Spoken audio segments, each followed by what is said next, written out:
My wife kissed her boss at my birthday party. Right in front of everyone. It was supposed to be the best night of the year. My birthday. 35 candles. A night I spent weeks planning. A celebration surrounded by friends, family, laughter, and music. The soft hum of conversation mixed with the bass of upbeat tracks. The glow of golden lights flickered off champagne glasses. People were toasting me, complimenting my suit, shaking my hand, hugging me. But all of it disappeared, every bit of it, the moment I looked across the room and saw my wife Claire kiss her boss. Not a peck. Not a drunken, blurry lapse in judgment. Kiss. Her hands pressed against his chest. His hand sliding low around her waist. It was slow. Intentional. 4 seconds. Long enough to see it. Long enough to feel it. The air in the room thinned. My chest tightened. My pulse thundered in my ears. I couldn't move. Couldn't speak. Just stood there, frozen, drink in hand, while time cracked open and spilled everything I thought I knew about her onto the floor. Claire. My wife. My partner of 5 years, married for 3. The woman who once told me she couldn't believe how lucky she was to have me. The woman who held my hand through job changes and family funerals. Who laughed with me at inside jokes and cried with me when we had our first miscarriage. The woman I thought I was building a life with. And now she was across the room, tangled in another man's arms. In my house on my birthday, under the same lights I strung up for this night. She pulled away eventually, maybe because she felt eyes on her. Maybe because she sensed something had shifted. Then her gaze found mine. Her smile faded. Her lips parted like she was about to say something. But what words exist for that moment? She stepped toward me. Eli, wait, it's not what you think. I turned and walked straight out the door. I didn't hear anything. I didn't feel my feet hitting the pavement. My body moved, but my mind was somewhere else. Like watching myself from above, in a slow-motion nightmare I couldn't shake awake from. Outside the night air was sharp. It didn't matter.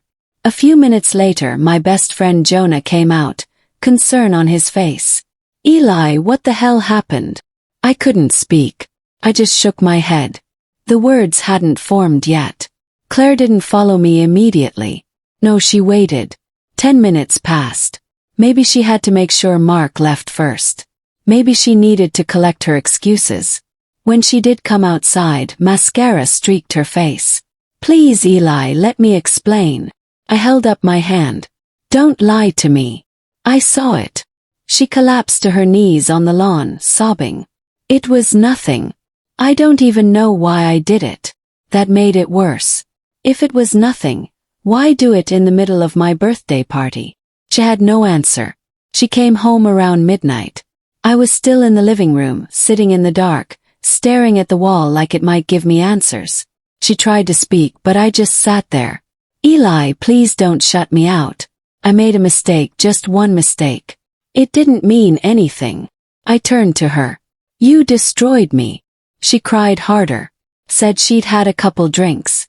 That Mark caught her off guard. That she didn't mean for it to happen. But that wasn't the truth. Her lips didn't slip. They reached. Her hands weren't surprised. They knew where they were going. That kiss was practiced. For days the house was silent. I moved into the guest room. We didn't speak. The weight of her betrayal hung in every hallway. Finally I asked the question I dreaded. Was that the first time? She hesitated. Too long. No, she whispered. It wasn't the first time. I laughed bitterly. And yet you still brought him to my party. She nodded, eyes full of shame. Said it started after a late night at the office. Claimed she felt disconnected. That she was under pressure. That she didn't plan it. I told her. You didn't plan to kiss him at my party either, right? She broke down again. But by then, something in me had already started to shut down. I stopped sleeping. Lost my appetite. I buried myself in work just to avoid the silence. One night, I opened our wedding album. Hoping maybe to feel something, a reminder of what we once had. Instead I felt nauseous. The smiles. The vows. The promise of forever. Did any of it mean anything to her? I asked myself a dark question. Asterisk, was it me? Was I not enough? Asterisk. But then I caught myself. Oh, I didn't do this. She did. I wasn't planning to confront him, Mark. But I did. I sent him an email. Just one line. Let's talk. One man to another. He didn't reply. Called his office. His assistant said he was on leave. I sent one last message. You kissed a married woman at her husband's birthday party. Hope that promotion was worth it. A week later, Claire told me he had resigned and taken a job elsewhere. Coward.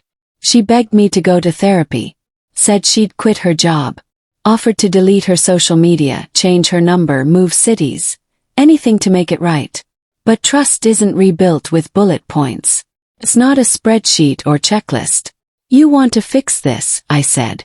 But I'm not sure I even want us anymore. She collapsed on the couch. Please don't throw this away. I whispered. You threw it away. At my birthday party. I packed a bag and left that night. It's been 2 months. I live in a rented apartment now. It's quiet. Clean. Me. Sometimes the silence is a comfort. Sometimes it's a punch to the chest. Claire texts every day. Says she's still in therapy. That she's fighting for us. But me. I'm tired of fighting for something that bled out under the glittering lights while people clapped and cheered. I wish I could wrap this story up with a bow.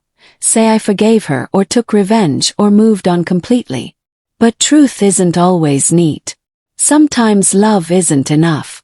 Sometimes betrayal is final. I didn't ask for this lesson, but I learned it the hard way. If someone's willing to destroy you in front of everyone, imagine what they've done behind closed doors. Now she's begging for forgiveness. But I've finally stopped listening. What would you do if your partner kissed someone else at your party?